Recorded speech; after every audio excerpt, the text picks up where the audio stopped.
दोस्तों, मैं राज बोल रहा हूँ। शेयर ट्रैक में आपका स्वागत है। मैंने पिछले एक वीडियो में आपके साथ इस बात के बारे में जानकारी दी कि ये जो जीनोमिक कंपनीज़ है जो जीन थेरेपी बनाते हैं, वो उनका जो थेरेपी जब मार्केट में आता है तो उसका भाव काफ़ी महंगा होता है। और इतना महंगा भाव जो है वो अमीर देश में भी कोई कम ही लोग दे सकते हैं।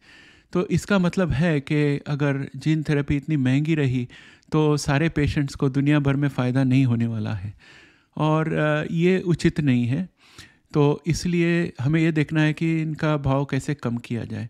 परेशानी इस बात की है कि जीन थेरेपी कंपनीज़ को एक जीन थेरेपी बनाने, एक डोज बनाने के लिए 1 मिलियन से 2 मिलियन डॉलर के बीच का खर्चा होता है एवरेज में, जितने भी अलग अलग थेरेपीज़ बन रही हो। वो इसलिए क्योंकि उनको प्री क्लिनिकल ट्रायल करना पड़ता, फिर क्लिनिकल ट्रायल करना पड़ता, और क्लिनिकल ट्रायल में कई फेज़ रहते हैं, फ़ेज़ 1, फ़ेज़ 2, फ़ेज़ 3, और उसकी डॉक्यूमेंटेशन रहती है। ये सब करना पड़ता, और वो करने के टाइम ज़रूरी नहीं है कि क्लिनिकल ट्रायल में जितने भी थेरेपिस्ट जाते हैं सब सक्सेस हो जाए। उसमें से आधा से ज़्यादा तो फेलियर हो जाती है, तो उसका खर्चा भी जो सक्सेस होता है उसमें चला जाता है। तो ये सब ध्यान में रखते हुए अगर जीन थेरेपी का भाव कम होना चाहिए पेशेंट के लिए, तो ये अनिवार्य है कि जीन थेरेपी कंपनी उनकी मैन्युफैक्चरिंग कॉस्ट, उनकी रिसर्च कॉस्ट भी कम करे, ताकि वो कम भाव में दवा बेचकर फिर भी फ़ायदा कमा सके और रिसर्च करते रह सके कि बाकी की बीमारियों को ठीक करने के लिए। तो दोस्तों, इसी विषय में मैं आज बात करने वाला हूँ, और ये वीडियो जो है इंडिया के लिए भी बहुत महत्वपूर्ण है।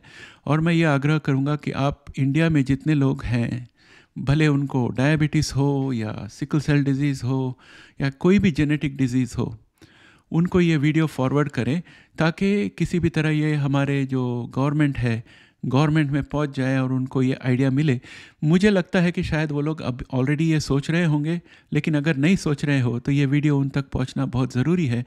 तो इसलिए इस वीडियो को ज़्यादा से ज़्यादा सर्कुलेट करें, और आप खुद ये वीडियो को एंड तक देखिए और आपका कमेंट मेरे पास पहुँचा दीजिए कमेंट सेक्शन में लिख कर। तो चलो शुरू करते हैं आज का वीडियो।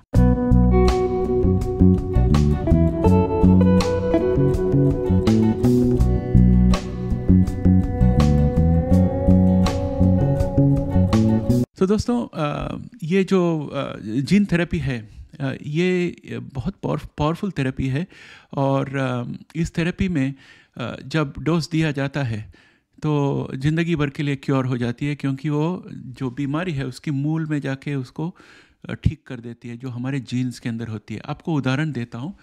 काइमरिया नाम की एक दवाई है, जीन थेरेपी है, वो कैंसर के लिए है, जड़ से उखाड़ देती है कैंसर को। जिंटेग्लो नाम की एक दवाई है थैलेसीमिया के लिए, वो भी जड़ से उखाड़ देती है। अभी 2 और जीन थेरेपी आ रही हैं, एक्सासेल और लोवोसेल, दोनों सिकल सेल डिजीज़ के लिए हैं, जो उस बीमारी को जड़ से उखाड़ देगी। एक ही डोज ज़िंदगी भर के लिए राहत। तो इस तरह की तो काफ़ी पावरफुल दवाइयाँ हैं। अगर एक डोज में आपको ज़िंदगी भर के लिए राहत मिलती है, तो आप समझ लीजिए कि आपकी आयु अगर 30-40 साल और बाकी है और आपने ये दवा ले ली, तो ज़िंदगी भर का जो दवा का खर्चा आपका होने वाला था वो नहीं होने वाला है।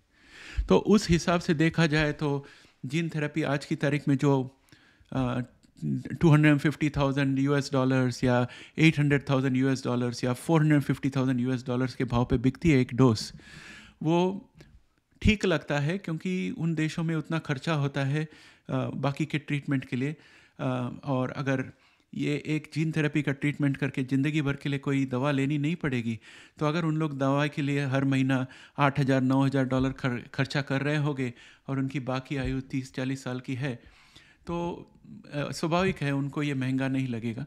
लेकिन फिर भी उनमें से कितने लोग इतना पैसा दे सकते हैं? वो गिन चुनकर लोग हैं, और इंश्योरेंस कंपनी भी सोच समझ कर ही खर्चा करेगी, और उसकी वजह से ये बहुत ज़रूरी है कि जीन कंपनी अपना खर्चा कम करे। जीन कंपनी की खर्चा इसलिए बढ़ जाती है क्योंकि रिसर्च करते वक्त उसे हाईली स्किल्ड लेबर फोर्स चाहिए, जो साइंटिस्ट हो, उनका तनख्वाह भी बहुत होती है।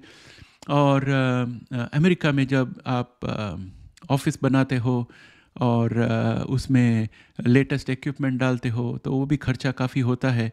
तो ये सब कुल मिलाकर इनका एक्सपेंडिचर काफ़ी हो जाता है।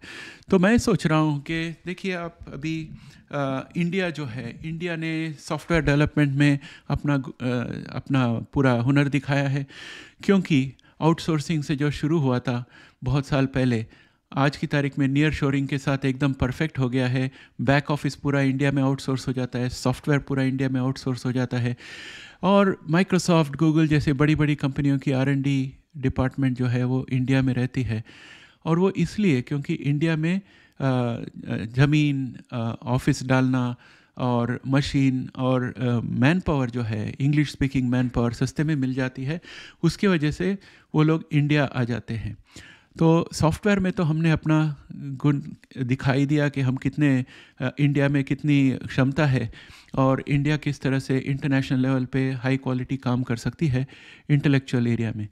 दूसरी जगह भी हमने इंडिया ने दिखाया है कि इंडिया में काबिलियत है, वो ये है कि स्पेस टेक्नोलॉजी। जो मंगलयान भेजा गया था वो इंग्लिश मूवी जो है स्पेस, सैंड्रा बुलक और जॉर्ज क्लूनी थे, उस मूवी की जो बजट थी उससे कम बजट में मंगलयान को मंगल तक हमने भेज दिया था। और हाल ही में ये जो चंद्रयान 3 सॉफ्ट लैंडिंग कर चुकी, और विक्रम रोवर जो मून में जाकर सैंपल्स लेके डेटा हमें वापस भेजा, ये सब आप देखो तो जाहिर है कि इंडिया में साइंटिफिक और टेक्नोलॉजिकल नॉलेज काफ़ी है। इंडिया में बहुत सारे यूनिवर्सिटीज़ है, आखिरी गिनती में तो मैं कहता हूँ कि लगभग 1180 यूनिवर्सिटीज़ तो है ही इंडिया में। और इन यूनिवर्सिटीज़ में ये जो प्राइवेट यूनिवर्सिटी है वो, और गवर्नमेंट के स्पॉन्सर किए हुए university, deemed university, autonomous university, ये सब शामिल है। और इंडियन इंस्टीट्यूट ऑफ साइंस जो है वो इन सब इंडियन यूनिवर्सिटीज़ के टॉप में रहता है। इसके अलावा आप तो जानते ही है कि IIT IIMs जो है इंडिया के, वहाँ से जो पढ़ लिख कर स्टूडेंट्स आए हैं वो अभी देश विदेश की कंपनी में एकदम टॉप लेवल में CEO की तरह काम कर रहे हैं या रिसर्च हेड की तरह काम कर रहे हैं। तो इंडिया में जो मैन पावर की कोई कमी नहीं है।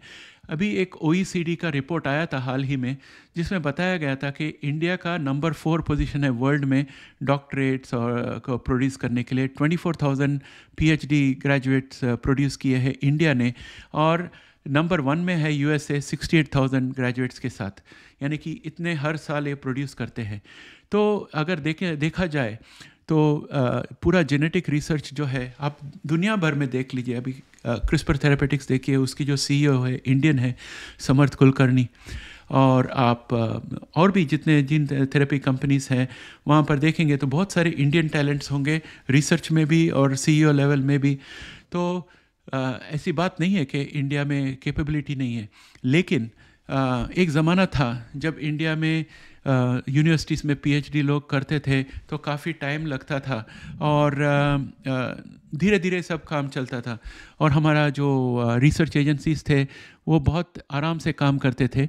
लेकिन ये सब जो कल्चर है वो बहुत अच्छी तरह से बदल सकता है, क्योंकि हमारे इंडियन PhD ग्रेजुएट्स US में आने के बाद, यूरोप में आने के बाद बहुत ही बेहतरीन काम करते हैं और बहुत आगे बढ़ते हैं। तो ये इंडिया में क्यों नहीं हो सकता? ज़रूर हो सकता है।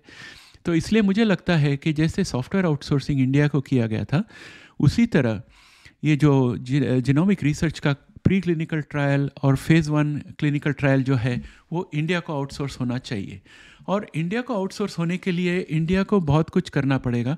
पहले मैं आपको हमारे इंडियन गवर्नमेंट का वेबसाइट बताता हूँ, थोड़ा डिटेल समझाता हूँ, फिर मैं ये बताऊँगा कि इंडिया को क्या करना पड़ेगा ताकि दुनिया भर का प्री क्लिनिकल और फेज़ 1 क्लिनिकल ट्रायल इंडिया में हो सके। तो दोस्तों, ये है हमारे इंडिया का website, central drug standards control organisation, जो directorate general of health services के अंदर, ministry of health and family welfare के अंदर है। और जो इसके हेड है वो है डॉक्टर मनसुख मांडविया, जो minister of health and family welfare है। ये खुद एक बहुत ही प्रैक्टिसिंग फिजिशियन रह चुके हैं। तो ये बहुत बढ़िया बात है कि इस मिनिस्ट्री का हेडिंग जो है एक डॉक्टर कर रहे हैं। और यहाँ पर आप अगर देखोगे तो क्लिनिकल ट्रायल्स का एक टैब होगा। ये क्लिनिकल ट्रायल्स में ethics committee, global clinical trial and serious adverse effect, ये सब यहाँ पर टैब्स है। और अगर आप क्लिनिकल ट्रायल के अंदर जाओ तो यहाँ पर इनके प्रोसेसेस भी डॉक्यूमेंट किए हुए हैं, पीडीएफ्स है और गाइडलाइंस भी है हर चीज़ के लिए। तो एक तरह से ये व्यवस्थित ऑर्गेनाइज किया हुआ है, लेकिन अगर इंडिया को अंतर्राष्ट्रीय स्तर में क्लिनिकल ट्रायल्स में भागीदारी लेनी चाहिए तो इंडिया को बहुत कुछ करना पड़ेगा। पहली बात ये है कि हमें एक अलग डिपार्टमेंट बना देना चाहिए जो सिर्फ बायोलॉजिक्स को अप्रूव करेगा, और ज़रूरी ये है कि हमारे गवर्नमेंट जो है एक कमेटी बनाए जो एफडीए का पूरा सिस्टम स्टडी करेगा, जो समझ लेगा कि किस तरह से एफडीए बायोलॉजिक्स को अप्रूव करती है, जीन थेरेपीज़ को अप्रूव करती है, उनका स्टैंडर्ड्स क्या है, उनकी डॉक्यूमेंटेशन क्या है, डेटा रिक्वायरमेंट्स क्या है, ये सब समझ ले, ताकि हम इंडिया में हमारे अनुसार ऐसा एक सिस्टम बनाए अप्रूवल के लिए जो एफडीए के साथ मैच होता हो, और फिर उसके बाद एफडीए और मिनिस्ट्री ऑफ हेल्थ के बीच में डिस्कशन हो जाए, ताकि दोनों के बीच में समझौता हो और दोनों कंट्रीज़ के बीच में एग्रीमेंट साइन हो जाए कि अगर यहाँ पर clinical trial, pre clinical trial करे तो फ़ेज़ 2 यूएस में भी किया जा सकता है, और यहाँ पर जो रिज़ल्ट्स मिले वो एफडीए एक्सेप्ट करेगी वहाँ पर। तो इस तरह से अगर हो जाए तो दुनिया भर की जो फार्मास्यूटिकल कंपनी हो या जीनोमिक कंपनी हो जो जीन थेरेपी बनाती है, वो यही चाहेगी कि इंडिया में आके वो यहाँ काम शुरू करे। और इसमें यूरोपियन मेडिकल एजेंसी जो है, जो यूरोप में अथॉरिटी है, उनके साथ भी इसी तरह से एग्रीमेंट हो सकती है, क्योंकि इंडिया और एफडीए का अगर एक बार हो गया तालमेल तो यूरोप के साथ भी होगा। और एफडीए इतना इम्पॉर्टेंट है इस क्षेत्र में क्योंकि उन्होंने बहुत साल से ये काम किया है कि कई देश ऐसे हैं जिनमें उनके पास मिनिस्ट्री नहीं है और ड्रग अप्रूवल एजेंसी नहीं है, वो सिर्फ एफडीए के नाम पर से दवा को, एफडीए अप्रूव्ड दवा को अपने देश में बिकने देते हैं। तो उसकी वजह से क्या है, एफडीए जो है वो गोल्ड स्टैंडर्ड है मेरे हिसाब से क्लिनिकल ट्रायल्स के लिए। और अगर इंडिया ने उसी तरह का एक अप्रूवल सिस्टम बनाया और उसी तरह से टफ स्टैंडर्ड्स लगाए, ताकि एफडीए जो है बिना हिचकिचाए यहाँ से प्री क्लिनिकल ट्रायल और क्लिनिकल ट्रायल का डेटा वहाँ पर जाने पर फ़ेज़ 2 में जाने को अनुमति दे दे। क्योंकि आजकल तो ये होता ही है, यूनिवर्सिटीज़ में आपने देखा होगा, अगर आपने बीकॉम किया है और आपको यूएस में एडमिशन मिल गई तो कोर्स इक्विवेलेंस करते हैं, तो कुछ उसी तरह से ऐसा एक एग्रीमेंट बन सकता है जिसकी वजह से इंडिया में कंपनी से। और अभी इसमें आपको बताता हूँ सबको किस तरह से फ़ायदा होगा। पहली बात है, हमारी गवर्नमेंट जो है वो चाहती है कि India multi trillion dollar economy बन जाए, और अगर जीन इंडस्ट्री और फार्मास्यूटिकल इंडस्ट्री का क्लिनिकल ट्रायल इंडिया में शुरू हो जाए इस तरह से फुल स्केल में फ़ेज़ 1 एंड प्री क्लिनिकल, तो आप समझ लीजिए 1 ट्रिलियन तो उसी में से आ जाएगा। दूसरी बात यह है कि आज की तारीख में अगर आप देखने जाओ तो इंडिया में जो रिसर्च साइंटिस्ट है उनकी तनख्वाह जो है कम से कम 2.4 लाख और ज़्यादा से ज़्यादा 13 लाख ईयर का है, और एवरेज जो है 6.4 लाख है। अगर इसको यूएस डॉलर में ट्रांसलेट करें तो $8,000 पर ईयर कम से कम, और $16,000 ईयर साल भर का। और जिप रिक्रूटर नाम की एक कंपनी है, उसका सर्वे मैंने देखा अक्टूबर 11, 2023 के डेट वाला, उसमें बताया कि यूएस में एक रिसर्च साइंटिस्ट को $1,31,385 साल का वेतन मिलता है, और उसके अलावा उसको और भी थोड़े बेनिफिट्स मिलते हैं। तो आप अगर ये दोनों प्राइस देखोगे, कॉस्ट प्राइस लेबर का, इसमें तो ज़मीन आसमान का फ़र्क है। 10% के आसपास 10 to 12% कॉस्ट में आप एक साइंटिस्ट इंडिया में ला सकते हैं यूएस के बजाय। तो वो एक है। और दूसरी बात है कि जो ज़मीन है जिसमें बिल्डिंग बनाया जा सकता है वो सब इंडिया में सस्ता है यूएस के मुकाबले में, तो आपका कैपिटल कॉस्ट भी कम हो जाता है। गवर्नमेंट उनको सुविधाएं दे सकती है, जैसे कि लैंड उपलब्ध किया, एक जैसे इंडस्ट्रियल जोन बनाते हैं वैसे जिनोमिक्स जोन बना सकते हैं, और उसको सीप्स की तरह टैक्स फ्री बना सकते हैं और अलग से उसका एडमिनिस्ट्रेशन करा सकते हैं। तो ये सब करने से वहाँ पर फ़ायदा ये होगा कि हमारे जो पीएचडीज़ हर साल यूनिवर्सिटीज़ से निकलते हैं इतनी हाई लेवल में, इसका मतलब ये है कि हमारे इंडियन समाज में हम एजुकेशन के लिए बहुत महत्व रखते हैं, और एजुकेटेड सोसाइटी जो होती है वो बहुत अच्छी सोसाइटी होती है। और अगर इतना पढ़ने के बाद पीएचडी को सिर्फ 2.4 लाख साल का मिलता होगा तो धीरे धीरे करके लोग पीएचडी करना बंद कर देंगे। लेकिन अगर गवर्नमेंट ने इस तरह से सीब्स की तरह जीप्स बनाए, जो जीनोमिक एक्सपोर्ट जोन बनाए, और उसके अंदर फेज़ 1 क्लिनिकल ट्रायल और प्री क्लिनिकल ट्रायल का पूरा व्यवस्था रखे, तो ऐसा हो सकता है कि ये जो पीएचडीज है जिनको अभी या तो गवर्नमेंट में जॉब मिलेगी, नहीं तो सामान्य आदमी की तरह नौकरी पकड़ना पड़ेगा, उनको यहाँ पर रिसर्च की जॉब मिल जाएगी उन्हीं के क्षेत्र में जिसके लिए उन्होंने स्टडी किया था। उनकी तनख्वाह भी बढ़ेगी, उनकी क्वालिटी ऑफ लाइफ भी बढ़ेगी, और वो उनके बच्चों को भी बोलेंगे आप पीएचडी बनो, प्रोत्साहन देंगे, और इंडिया का जो नॉलेज लेवल है वो बढ़ते जाएगा। और हमारे यूनिवर्सिटीज़ को भी पैसे मिलेंगे, क्योंकि जब यूनिवर्सिटीज़ में पता चलता है कि पीएचडी स्टूडेंट को अच्छी तरह से तनख्वाह मिलती है और ग्रोथ अच्छी है, तो बहुत सारे पीएचडी स्टूडेंट्स जमा होंगे, और बहुत सारे पीएचडी स्टूडेंट्स जमा होंगे तो प्रोफेसर्स को ग्रांट मिल सकती है इंडस्ट्री की तरफ से रिसर्च करने के लिए, ओरिजिनल रिसर्च। जिस तरह CRISPR-Cas9 जो है अमेरिकन यूनिवर्सिटीज़ में से निकली, उस तरह से इंडियन यूनिवर्सिटीज़ में से भी निकल सकती है। अभी हाल ही में मैंने बताया था कि इंडिया से सर्क RNA का डिस्कवरी हुआ था, और HIV ट्रीटमेंट के लिए सर्क RNA बहुत महत्व है। तो उस जैसे जो फाइंडिंग्स है उसके लिए फंडिंग मिलेगा कि इसको किस तरह से हम फार्मास्यूटिकल्स में चेंज कर सकते हैं, या किस तरह से इसका जीन थेरेपी बना सकते हैं डिजीज़ को क्योर करने के लिए। वो सब के लिए यूनिवर्सिटीज़ में फंडिंग मिलेगी, और यूनिवर्सिटीज़ में अगर फंडिंग मिलेगी तो यूनिवर्सिटी का क्वालिटी बढ़ेगा, क्लासरूम का क्वालिटी बढ़ेगा, उसमें क्वालिटी ऑफ लेक्चर्स बढ़ेंगे, इंटरनेशनल लेक्चरर्स आएंगे, विजिटिंग लेक्चरर्स आएंगे, और शिक्षण का क्वालिटी बढ़ता जाएगा। तो इस तरह से बहुत ही बढ़िया हो सकता है इंडिया के लिए। तो ये हुआ फ़ायदा इंडिया के लिए। अभी ये बात करते हैं इंटरनेशनल कंपनीज़ के फ़ायदा के बारे में।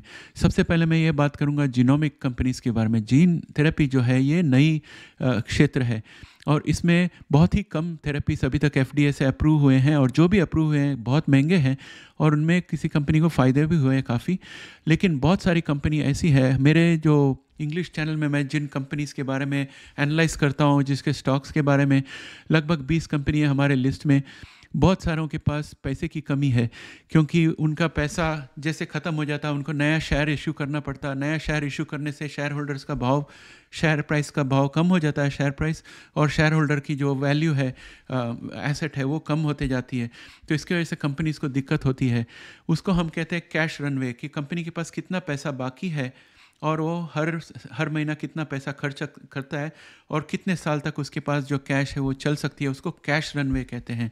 और अगर कोई कंपनी फेज़ 1 क्लिनिकल ट्रायल में है और उसको फेज़ 2 ख़त्म करने के लिए और 2 साल लगेगा, और उसके पास सिर्फ 6 महीने के लिए पैसे हैं, तो वैसे कंपनीज़ को बहुत तकलीफ़ हो जाती है, और उसका शेयर का भाव बहुत कम हो जाता है। फिर वो कंपनी एक्स्ट्रा शेयर्स इशू करती है, और इस तरह से कंपनी वीक होते जाती है, और वो जो थेरेपी में वो काम करते हैं वो थोड़ा रिस्की हो जाता है। तो उसकी वजह से कंपनीज़ को तकलीफ़ होती है, स्टार्टअप कंपनीज़ को।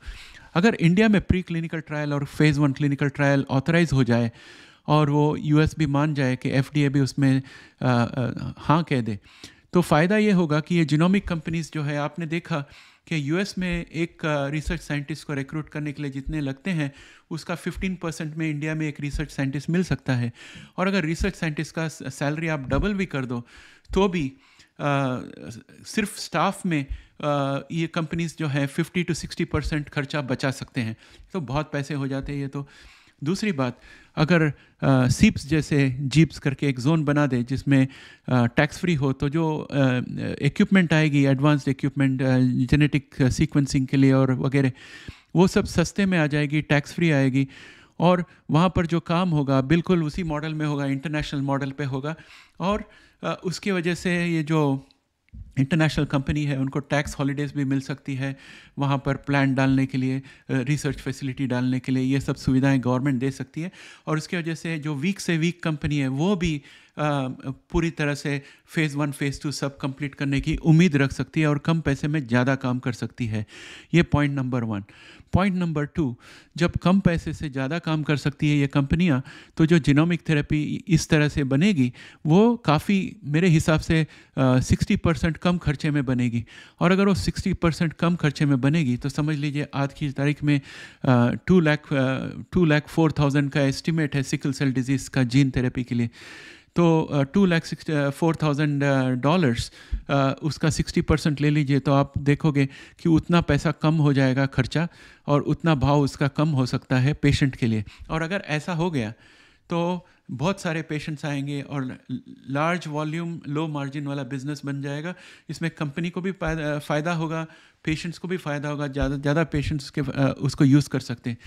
तीसरा फ़ायदा ये है कि यूएस जैसे कंट्रीज़ में इंश्योरेंस कंपनीज होती है और स्टेट मेडिकेयर होता है, इनको सब काफ़ी खर्चा करनी पड़ती है दवाइयों में। अगर दवा के भाव कम हो जाए तो वो पेशेंट्स को सस्ते में कवर कर सकते हैं और इंश्योरेंस प्रीमियम्स को कम कर सकते हैं और उनको फ़ायदा होगा। और उसी तरह यूरोप में भी फ़ायदा होगा। और इंडिया और अफ्रीका जैसे कंट्रीज़ में जहाँ गवर्नमेंट गरीबों के लिए मेडिसिन फ्री में उपलब्ध करती है, उनके बजट में जो स्ट्रेन होता है वो कम होगा और वो ज़्यादा लोगों को सपोर्ट कर सकते हैं। तो ये सब फ़ायदा हो सकता है इंटरनेशनल पार्टीज़ को, जीनोमिक्स कंपनीज़ को और बाकी के कंट्रीज़ को। और इसके वजह से सारे दुनिया में जो वंस एंड डन डिजीज़ है जैसे HIV है, जिसमें ज़िंदगी भर के लिए खर्चा होता है, साइड इफ़ेक्ट वगैरह होता है, तो उसके लिए अगर एक इंजेक्शन से अगर पूरा ठीक हो जाता है, जैसे एक्सिशन बायो की थेरेपी है या अमेरिकन जीन थेरेपी के जो थेरेपीज़ है वो यूज़ करें, तो उनका भाव भी कम हो जाए तो फिर गवर्नमेंट जो है जिसको फ्री में प्रोवाइड करना चाहती है, तो गवर्नमेंट के बजट में काफ़ी लोगों को वो प्रोवाइड कर सकती है, तो ये फ़ायदा हो जाता है। और दूसरे भी डिजीज़ हैं जैसे कि हेपेटाइटिस बी, उसका भी जेनेटिक क्योर निकल सकता है इसी तरह से। और सिकल सेल डिजीज़ का तो क्योर आ ही गया है, लेकिन वो इंडियंस के आम इंडियन के कैपेबिलिटी के बाहर है। और मुझे लगता है कि जब HIV का भी जीन थेरेपी आएगा तो वो सिर्फ अमीर लोग खरीद पाएंगे, गरीब लोगों के लिए गवर्नमेंट को सब्सिडी देना पड़ेगा। अगर गवर्नमेंट के पास बजट कम है तो कम भाव में अगर जीन थेरेपी आनी चाहिए तो आज ही गवर्नमेंट को ये शुरू करना पड़ेगा।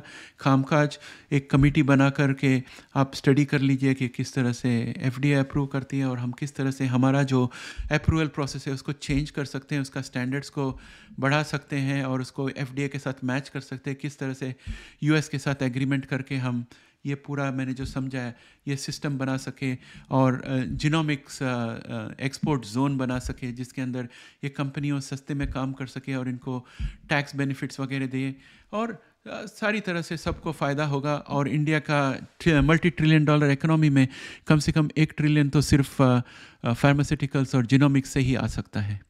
तो दोस्तों ये मेरा आइडिया है इंडिया के लिए, और मैं उम्मीद रखता हूँ कि आप इसे आपके दोस्तों को भेजें, भले वो बीमार हो या ना हो, जिनके घर में किसी को डायबिटीज़ हो, जिनके घर में किसी को सिकल सेल डिजीज़ हो, जिनके घर में किसी को पार्किंसंस डिजीज़ हो या हंटिंगटन्स डिजीज़ हो, कोई भी जेनेटिक डिजीज़ हो, उन लोग को ये वीडियो देखना चाहिए। और आपके जो MP हो या MLA हो, उनको बताए कि भाई हमें इस तरह से आगे बढ़ना है, आप इसके लिए कुछ गवर्नमेंट में काम कीजिए। तो इस तरह से इसे गवर्नमेंट तक पहुंचा देना, ताकि इस तरह का कोई अगर आज गवर्नमेंट शुरू करने तो 5 साल के अंदर ये बन जाएगा, और 5 साल के अंदर अगर ये बन गया तो उसके बाद जो भी जीन थेरेपी आएगी वो सारी दुनिया को फ़ायदा होगा और इंडिया को भी फ़ायदा होगा। तो दोस्तों वीडियो यहीं समाप्त करता हूं, और मैं आपका कमेंट्स की अपेक्षा करता हूं। आप कमेंट सेक्शन में लिख दीजिए। और मेरा एक और अनुरोध है कि अगर आप में से जो भी वीडियो देखते हैं, अगर आपने सब्सक्राइब किया नहीं हो तो सब्सक्राइब कर लीजिए। और हमें 100 मेंबर्स की ज़रूरत है साल के अंत तक, और मैं तो बार बार कह रहा हूं, लेकिन आप में से सिर्फ 15 लोगों ने अभी तक मेंबरशिप ली है, और ये हमें काम जारी रखना बहुत मुश्किल पड़ने वाला है ये साल के बाद। तो मैं दोबारा एक बार आपसे आग्रह करता हूँ कि ये जो चैनल है इसको चालू रखने के, हिंदी में HIV के प्रोग्रामिंग चालू रखने के लिए ज़रूरी ये है कि मुझे 100 सब्सक्राइबर मिल जाए ईयर एंड तक। जल्दी से आप ज्वाइन बटन दबाकर सब्सक्राइब कर लीजिए, और फिर मिलते हैं अगले वीडियो में। जय हिंद।